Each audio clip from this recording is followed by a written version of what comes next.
Welcome everyone. If you can turn on your video for a second or two just to say hi, that's great. Yeah, you can wave around your book if you want. For those of you who don't know me, my name is Jen David Lang, and I've been in the field of education for a long time. But most recently, I do two things to support school and district leaders. One, I run online group masterminds, and I have a few of our mastermind members here tonight. These are groups where we meet for 1 hour every other week for professional learning, problem solving, strategizing, feedback, coaching. They're small groups of 8 to 10 leaders from all across the country, and it's a fabulous form of professional learning for leaders, because I do find, and I don't know if you agree, John and Craig, that the leaders often get the least professional learning in the building. Yeah. And the other thing I do is I run a service called The Main Idea.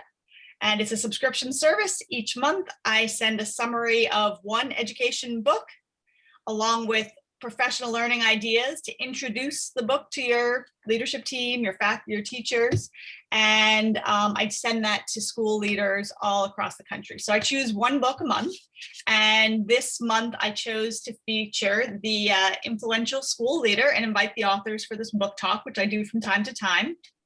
And this is just the perfect book for now, which is why I decided to feature it. The authors, John and Craig, they really help school leaders wrap their minds around leading complex change. And all of us who have been alive through the last year have probably seen more complex change in this last year than in our entire career. So this is a perfect book for it. In addition, it's a very interesting partnership. So John Doria, if you want to wave, he has been teacher, principal, superintendent, deeply steeped in schools for his entire career.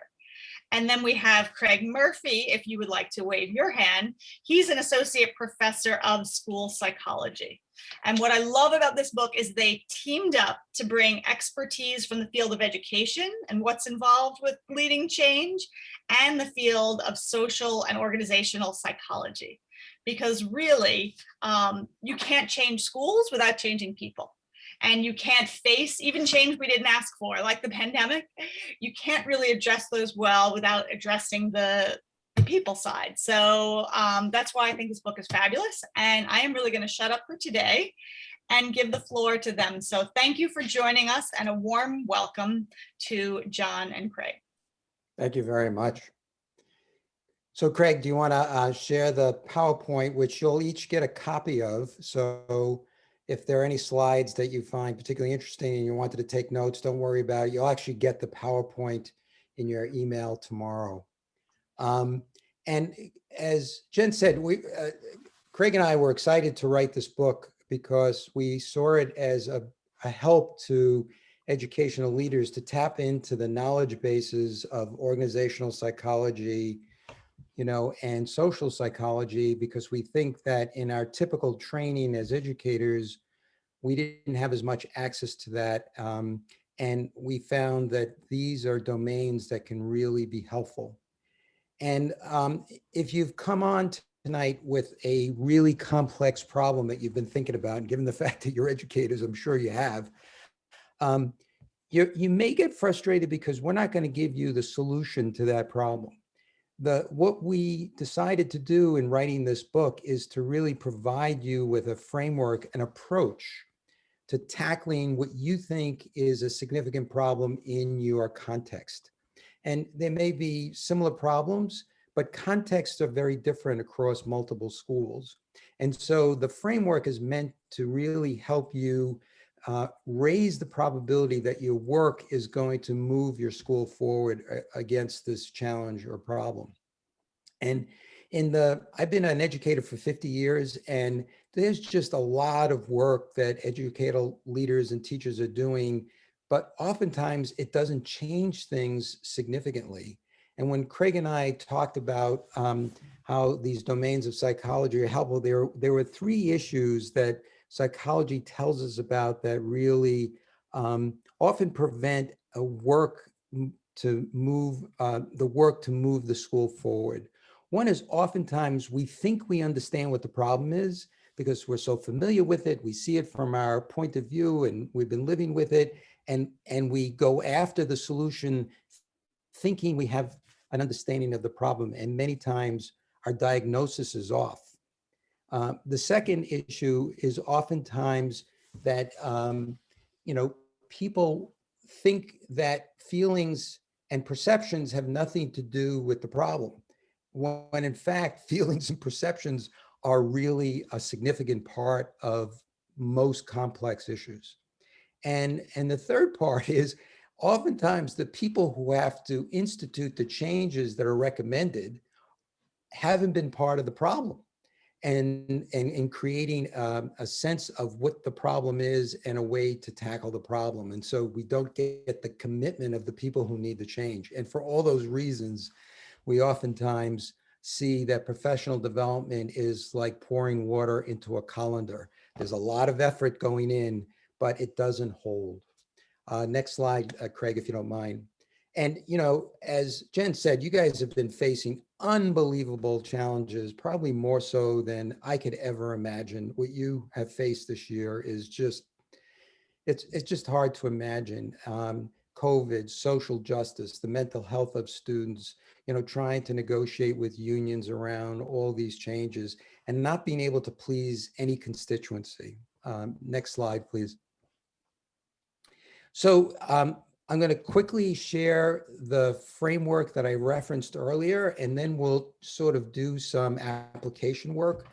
So basically, in order to attack those issues that I referenced a few minutes ago, it's important that when you think about a problem, you just don't think about it from one perspective, the leadership's perspective, but you really have to get these 4 perspectives, which we'll talk about in a few minutes. And you can't just look at the surface of the problem. You really have to look at the feelings that are below the surface, as well as how the system is influencing people's reactions. And finally, if we're really going to make any progress, you got to create the conditions where people can have honest conversations that sometimes are really hard to navigate, and that you can do some experimentation where maybe not all the experiments are going to work, as well as paying attention to the issue of belonging and open and honest conversations. So that's the idea of sort of the framework. We'll try to put some meat on the bones in a few minutes. But now I'm going to turn this over for Craig to share an interesting slide. Thanks, John. And like John said, when we started writing this book, it was really nice because I've been a psychologist and a professor of psychology, but also working in schools for the last 25 years in different capacities. And, my interest and my passion has always been kids with more significant or emotional and behavioral challenges. So it's really that mental health piece. And like what John said in the beginning, when we work with challenging kids, in order to help them, we need to accurately diagnose what's getting in the way of their learning. So it's the same thing with these challenging problems in schools, that if we jump right to problem solving and we misdiagnose the problem, that's when we're going to come up with faulty solutions. So one thing John and I started talking about early on about the book was how do leaders, in leaders, we use that term pretty broadly in terms of superintendents, principals, department heads, team chairs, all these different leaders within school systems. How do they spend their time? And John and some of his colleagues came up with an article that we thought was really relevant about, okay, we're going to spend our time, the way we distribute our effort, and obviously it's not always up to us, but one way we can do it is by putting out fires. So crises, dealing with crises. Today I was in my program and one of my students decided to bring a knife to school. So I did not plan my day to spend 3.5 hours with that student, but that's what I did. Took up over half my day, was not expected. And other things clearly were, bumped down the list of my to-dos. Maintenance work, so our everyday maintenance, running meetings, coming up with curriculum ideas or planning time for teachers, all those things. Those are the things that often take up a lot of our time. And then we talk about improvement goals. So planning for the future. What do we want to do differently? A lot of districts, if you're not happy with your math curriculum, when are you going to change that? Or are you just going to kind of roll it over to the next year because you haven't had time to make that change? And then the last one is self-care, which in education, we often talk about it, but a lot of people don't do it.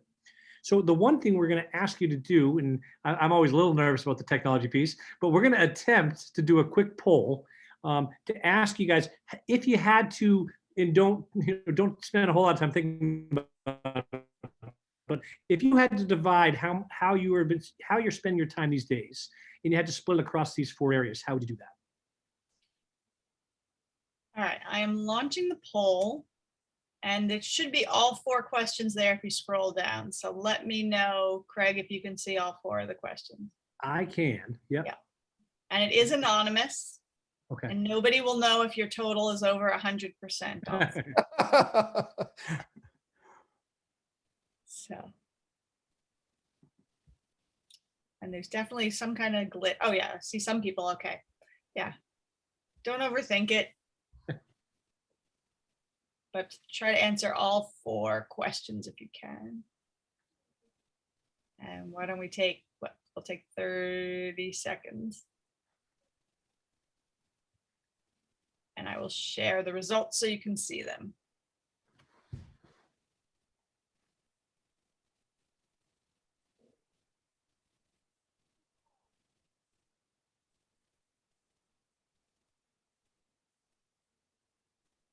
Okay. All right. Put your last one in and I will share the poll. Great.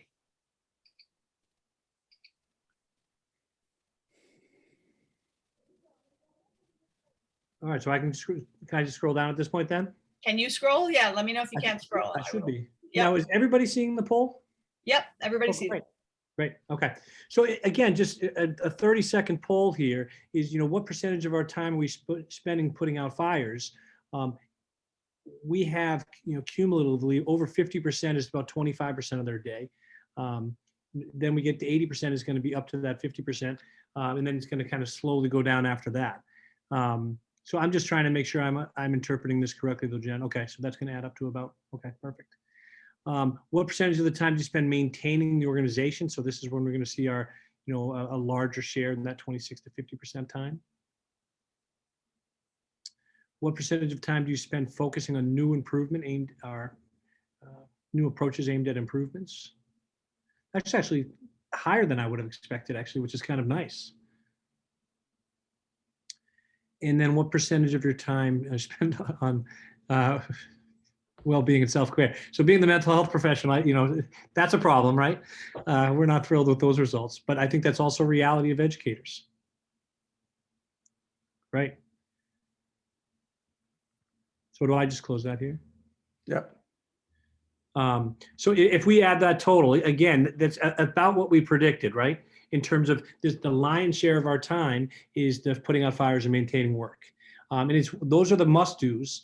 And unfortunately, what we know in any other industry, if we're not planning for change, if we're not thinking about or spending time on our improvement goals, that's when it's really challenging to make progress. And so when these new initiatives come up, and this is what John and I have talked a lot about, whether it be social justice or other, social emotional learning, we go to these one-shot professional developments or we spend some time, but then life gets in the way and kind of overtakes our initiatives in the schools.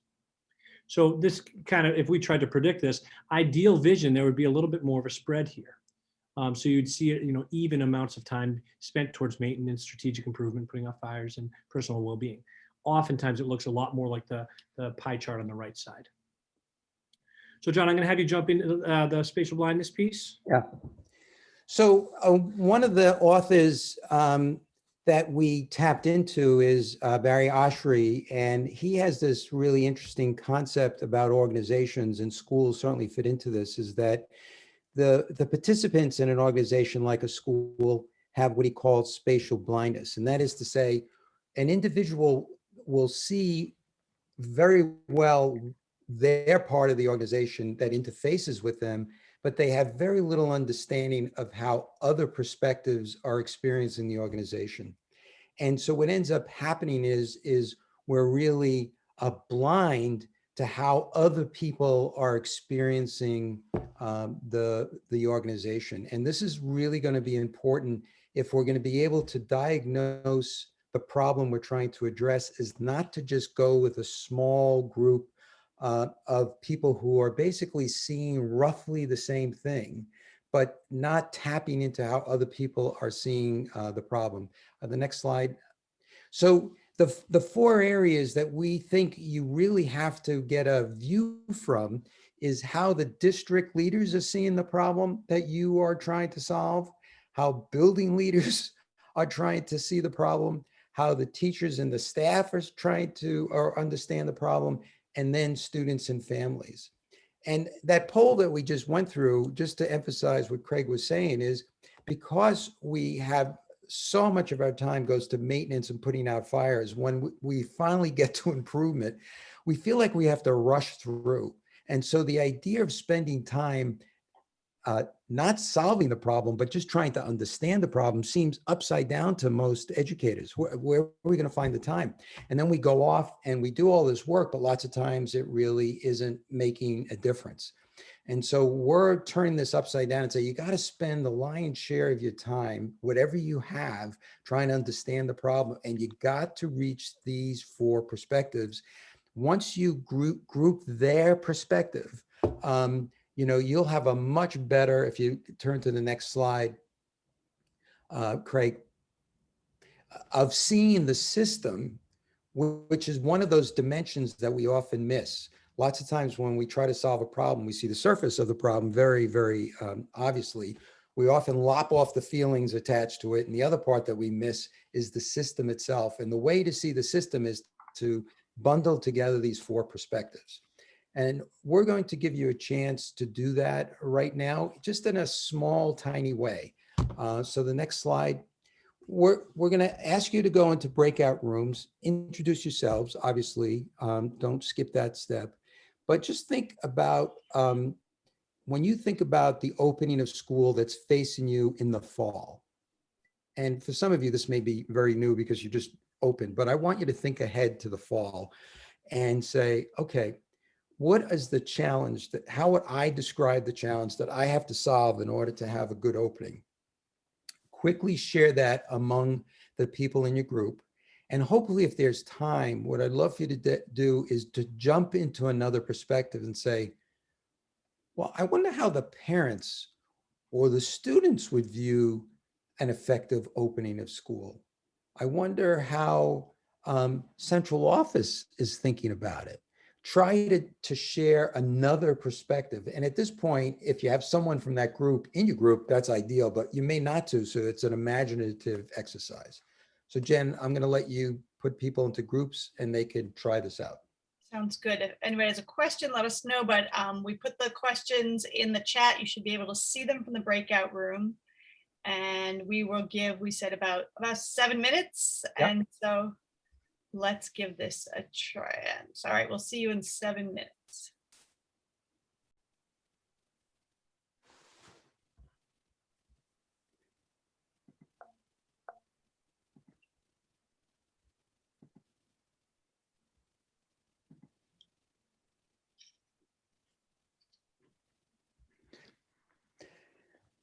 I think everyone's back. I'm not going to ask people to share because of time constraints, but if there was a particular burning question or a comment, one comment that someone wants to make because of this experience, frustrating or otherwise, we can maybe handle one or two things before we move on. So I just want to give you an opportunity. Does anyone want to raise a question or make a comment?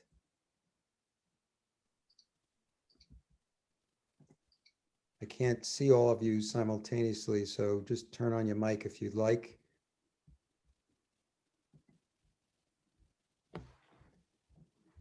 All right. Craig, why don't you take it away from there?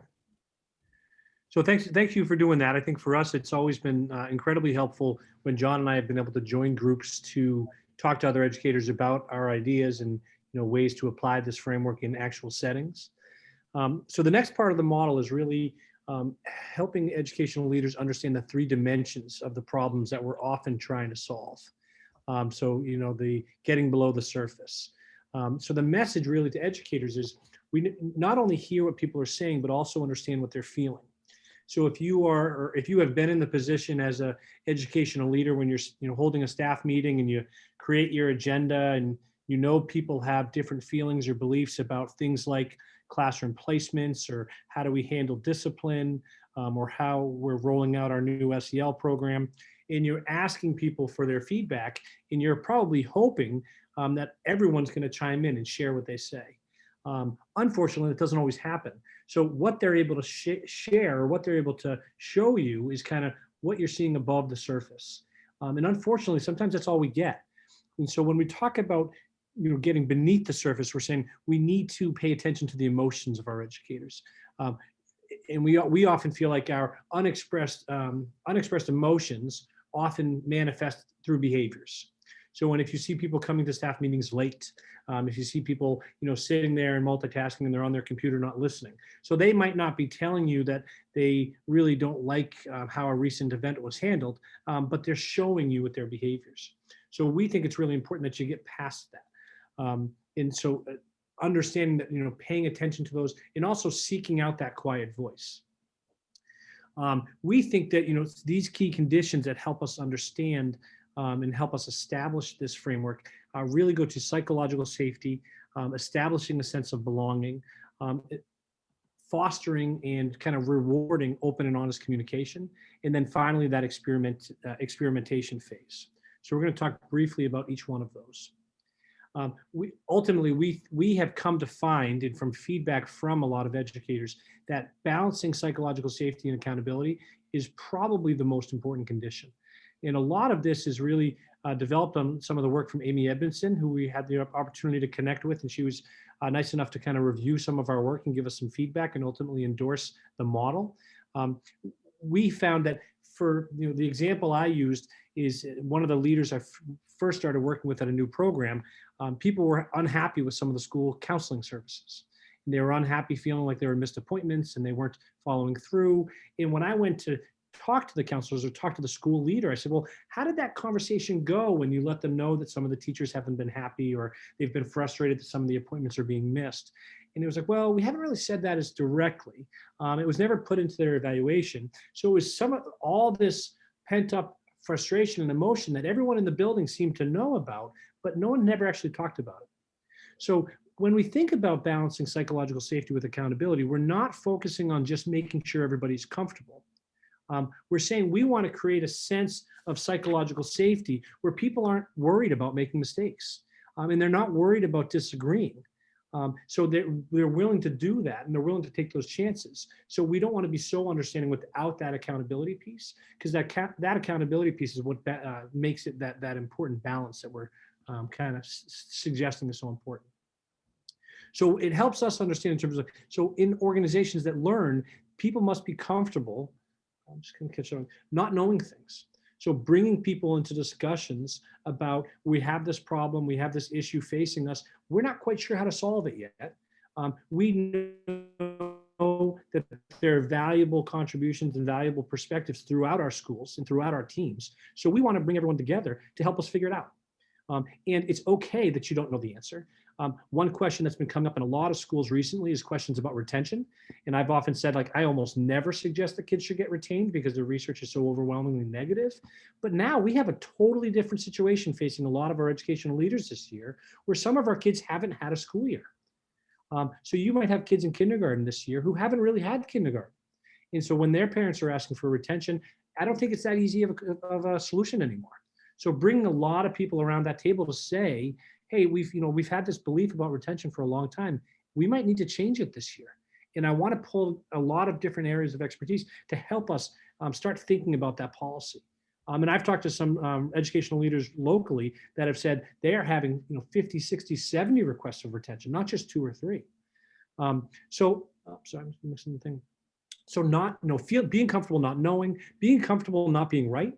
Because if people are afraid or hesitant to talk and share ideas because they're worried about getting judged or they're worried about making mistakes, that's what really stops conversations from taking place. And it's probably most notable in areas around social justice when people are worried about saying the wrong thing. So that really gets in the way of our problem solving. We want to create environments where people aren't afraid of asking for help. People are reporting mistakes, and we're not reporting mistakes or suggesting that others should report mistakes because we want to get people in trouble. We want to report and share mistakes because that's what's going to make us better. Those mistakes are opportunities for learning. So when we handle things or we think we make good decisions that backfire or don't work, that's okay. And I think as educators and educational leaders, we want people to know it's okay when things don't go well. What's not okay is that we don't learn from them. So if you make a mistake and you continue to make the same mistake because you're not learning from them, that's when it becomes, you know, a much bigger problem.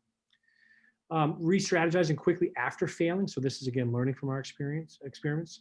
Disagreeing openly and respectfully with colleagues and those with more authority. And this, you know, again, a lot of this is from Amy Edmondson's work. This is that part of, you know, we often ask educational leaders, when you have faculty meetings, when you have staff meetings, team meetings for evaluations, how often do you have disagreement? Because if there's never any disagreements, it's very unlikely that everyone's kind of sharing their ideas and being authentic in their contributions during those meetings. So if as an educational leader, if you're looking for signs or symptoms of psychological safety, you want to find out how often do you see these things are happening. So how often do educators disagree with peers and authority figures?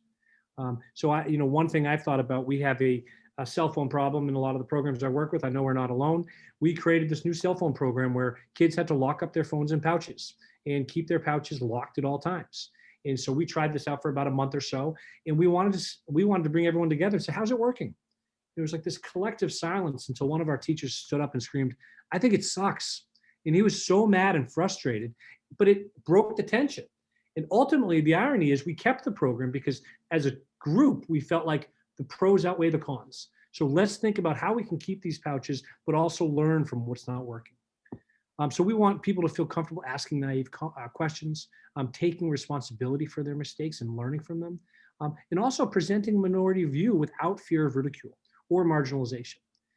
So when you have big conversations and someone feels like, you know, I don't necessarily agree, and this is where the social psychology of the book has become so important. So if anybody's heard of the Ash-Line studies, the very simple social psychology experiments, when people tend to agree with the majority opinion at incredibly alarming rates. So if you don't create a culture where people feel comfortable saying, wait a minute, I actually don't agree with that.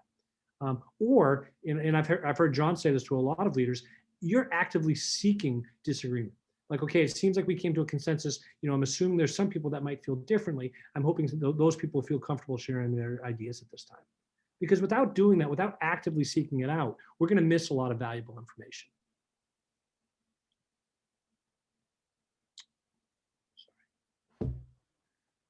John, are we thinking that we want to go right to this again, or what are you thinking? Yeah, I think we have enough time. If we could have a breakout room, you know, for another 7 minutes, that would be great. Yeah, so the goal here is to ask you guys another question about, you know, when a charged topic emerges at a meeting, participants can often feel tension. When there's sufficient psychological safety, people lean into that discomfort and are able to address those non-discussables. We often ask leaders what their non-discussables are. Insufficient safety leads to avoidance. So if we're asking, when you think about meetings you have experienced, how does this resonate with you in your own school cultures? And if I could add one thing, since we have time, it might also be interesting to hear if people have used strategies in their schools to build psychological safety. If you have an extra minute to share anything that's been successful, because I know when leaders get on these calls, it's nice to hear what other people are doing successfully. Is that okay to throw that question in too? Perfect. That's great. All right, so we will chat for 7 minutes and come back.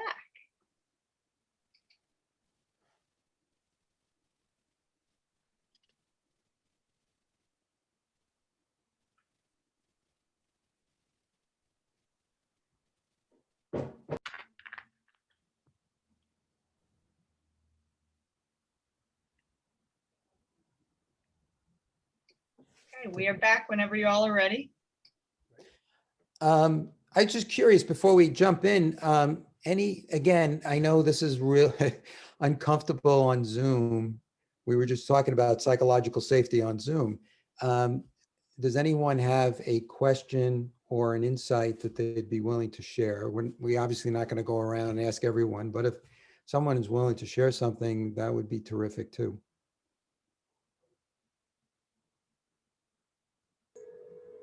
Well, we just talked in our breakout room about how teachers will complain that nobody asks them any questions or nobody goes to them for input. But then when you go to them for input, they're like, just make a decision. Tell me what I want to do. And it's so this weird balancing, just like the image that you had up there, but so important to do, because we know that for real change to happen, it can't be all top down. You've got to have the buy-in. And in schools like ours, we want good teachers to stay. And that's a piece of the whole puzzle. If they have buy-in, something they can believe in, and that takes time. And I would just also, it's such a great example. And so when we try to interpret, so I wonder why teachers might say that. So the surface would tell us, well, they don't want to do more time. Let's just keep going. Let's keep the momentum going. You guys make the decision, which is, could easily be part of it. They have a lot on their plates. But we have found when you actually uncover some of the dynamics of why people say that, it's because they're really uncomfortable sharing a perspective that's not in line with either the leaders or with their colleagues. And this idea of saying something that is out of alignment with what they think other people are thinking, this discomfort is really something that people have to build up. And sometimes in faculties, one or two people in the faculty, particularly senior faculty, really feel comfortable saying their opinion. I remember in Craig's example with the cell phone, they'll just shout it out. But other people are reticent. And so what happens is the louder voices sort of leave the impression that everybody is thinking that way, because a softer voice is not ready to say, well, I hear what you're saying, Mr. Jones, but I disagree. I have a different point of view. And that's part of the practice and the norms we'll be talking about in a few minutes. So thank you for raising that. We want to talk about, the psychological safety is so critical, and it's really hard to achieve. And it does, even if you achieve it, it evaporates very quickly. So it's like going out to the gym. We got to be constantly, looking for ways to keep in shape around people's ability to disagree and share and learn from mistakes. It is not easy. And the only thing I would tell you is we have this analogy that meetings are to administrators the way lessons are to teachers. And most of the things that we want our teachers to do with their students, engage them, create a safe environment, allow for questions and disagreements and misunderstandings, and not to be punitive in that, we have to model that in our meetings. And lots of times as administrators, we think meetings don't have to look like lessons. And, one of the things that Craig and I talked about is, well, if we're going to move in that direction where we can create meetings that are actually learning opportunities because they're covered with psychological safety, what can leaders do to help achieve that, and what can teams do? These are two mechanisms, obviously, that we want to look at. So we isolated 3 skills that leaders really, when they practice these skills, you start generating more safety. So the first one is called listening in stereo. And this is the notion that when someone comes at you with a criticism, and boy, we got a lot of criticism during the pandemic, right? We tend to get defensive and want to refute what the person who's criticizing us had to say, right? So how come you guys don't do this? Or I'm so upset with that teacher. It is such boring lessons, and we want to defend. And what we really have to learn how to do is to take one of our ears and say, okay, I want to hear what this person is saying. The content of what they're saying is they have concerns about how the teaching is going in Mrs. Jones's class. And they're really concerned because their child is not engaged. What are they feeling? They're feeling frustrated. They perhaps may be feeling scared because their child isn't learning, and they feel like there's more slippage happening that's not just attributable to the pandemic. And when you listen in stereo, the power is you could acknowledge someone's feelings, even though you may disagree with their perspective. And when you acknowledge that a parent is concerned or may have lost confidence in you as a leader, it may sound crazy, but what it ends up doing is lowering the blood pressure of the conversation so that there could be more of an exchange. So listening in stereo is just one of those skills that can really help build psychological safety. Second thing, and this is again something that isn't part of most people's repertoire, it has to be added in. We didn't practice this when we went to principal school, is when we have gotten criticized for any number of things, can we become curious rather than defensive? And so, this happened last spring when we first went to online teaching. I think for the most part, we didn't know what we were doing, and we only had a day or two to do it. And, what we ended up doing is creating lessons as if the students were in front of us, but they're not in front of us. And a lot of the lessons fell flat. And we got criticism for that.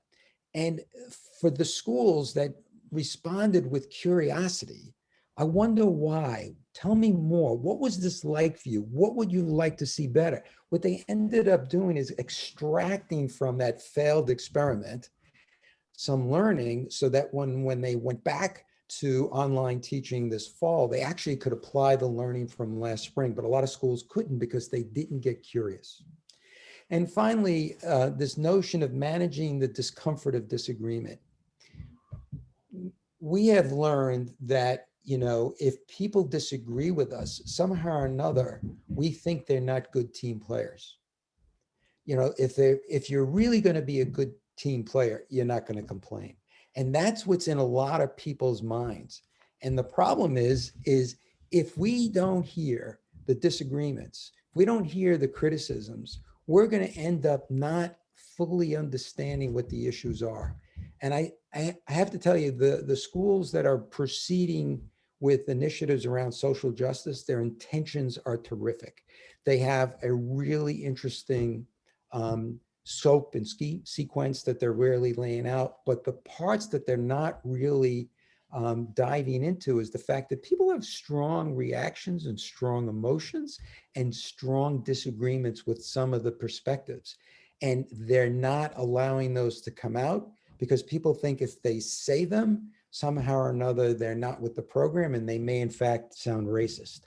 And our thinking is if you don't allow those expressions, if you can't have them come out and manage them and work through them, what ends up happening is they just go underground. And then when it's time to supposedly come to an insight and change our behaviors, most of the time people don't change. So these are three key skills that we think are important in creating the safety. But that's what leaders can do. There are things that teams can do. And someone wrote in the chat box about this, and that is to really think about different assumptions before you start the meeting, whether it's a leadership team meeting or other kind of meeting that has a particular focus, is think about some of these key assumptions that will increase the probability of safety without guaranteeing it. So the first one, Craig, if you turn is that we have to believe that everybody in the meeting has information. I have information, but so do other people. Next slide. Each of us sees things that others don't. And this is so important. I can't tell you how many times there's a quiet voice. Amy Edmondson talked about in the terrible accident that happened to the Challenger, there was one engineer that knew that there was a part that was faulty and was too afraid to mention it. Next slide. That people may disagree with me and still have pure motives. Now, again, all of these things sound so obvious, but they're not the typical assumptions and norms that we share with people. Often our norms are something like, we're going to start on time, we're going to end on time, who's going to take notes, this is how you get on the agenda. But this is the stuff that really gets in the way if you don't pay attention to it. Craig, you could pick up from there. Yeah, and I was just going to add, John, when we talked about the social psychology contributions, is the whole fields of attribution theory. So when people act in ways that kind of might, when they disagree with us, or if they challenge our opinions or our perspectives, we kind of will question those motives and we'll attribute that. We'll say, well, he doesn't like that kid, or he just doesn't want to work with this family, which might be true. But that goes back to, we want to be curious in the face of disagreements. We want to understand where those perspectives are coming from. We don't want to assume that we know how those perspectives have developed for other people. In the same way, we think about differences or opportunities for learning. So this is, again, when we recommend as leaders to intentionally pull together diverse groups of thinkers to solve problems. Because if you have your go-to people, or if you have people that are very easy to work with, and you even just physically, your office space might be near them, you have more natural time spent together, we think it's important to kind of seek out those people that you don't spend as much time with. If you have parents or people from the PTO that are challenging us or not necessarily telling us we're doing a good job, invite them in. And of course, there will be exceptions, of course. But we want to bring those people, those different opinions together so we can kind of expand all of our understanding of some of these challenging issues that you're facing. And then the last one that John and I talk about all the time, and this is, from a psychologist perspective, when I do parent therapy, when I do family therapy, working with kids, working with teachers all the time, whatever the problem is, really you can think of it as a big win if we can get everybody to ask themselves, how might I be contributing to the problem? So when I work with parents and they're telling me, last night I saw a couple parents for an hour and a half about their 4.5-year-old, and the 4.5-year-old is very dysregulated and having a lot of trouble. And what I said to them is what I say to each teachers all the time: let's assume your son's having a lot of trouble. Let's spend some time to think about, as his mom, as his dad, how are you contributing to those problems? And it's not because I'm looking to blame the parent, in the same way as I would say it to a teacher. If they're having a hard time in their class, let's assume the kid's hard. How are you as the parent, as the teacher, contributing to this problem? And the best part about that is, if we create this learning environment, we're really confident that if teachers will work with us, it's going to be a lot easier to change or it should be a lot easier to change some of the teacher behaviors rather than the kids. John, go ahead. No, I was just going to say, having those norms is really important, but if you don't assess how they're going on at least a quarterly basis, they're really going to be not strong. I'm looking at the time, Craig, Yes. we have 2 minutes. So do you want to say something about this? Yeah, I think what we've talked a lot about over the years, John, is just talking about encouraging people to take chances, be innovative, and just looking at all these new initiatives as mini experiments. And again, it goes back to, they're only mini experiments, this is what social psychology talks about, if you learn lessons based on them. So when you say, I'm going to try this new initiative, so teachers forever say, I'm going to have recess before lunch at the elementary level because they're going to run off their energy and then they're not going to run outside and skip all their food. Great theory, try it out, and then collect some data, find out, is it actually working? And that, it's a pretty safe, easy example, but that's what we think educators need to do, is kind of run these mini experiments. And we have this term in the book called thinking of educators as scientists of learning, and that, in fact, every lesson plan, every meeting plan is an experiment, and they don't all turn out well. But if we're willing to look at which ones worked and for whom and how did it work, just the way scientists who are trying to create vaccines for this pandemic, they're not always successful, as we can see from Johnson & Johnson and other situations. And, Craig and I put our experiment together with Jen on this thing. Some of it worked, some of it didn't work. And we're going to find out from you. And we just want you to copy this link. I think that Jen is putting it into the chat. She'll send it tomorrow. But we would love for you, it's anonymous feedback, to let us know what worked, what didn't work, what would you do differently so that we can get better at this.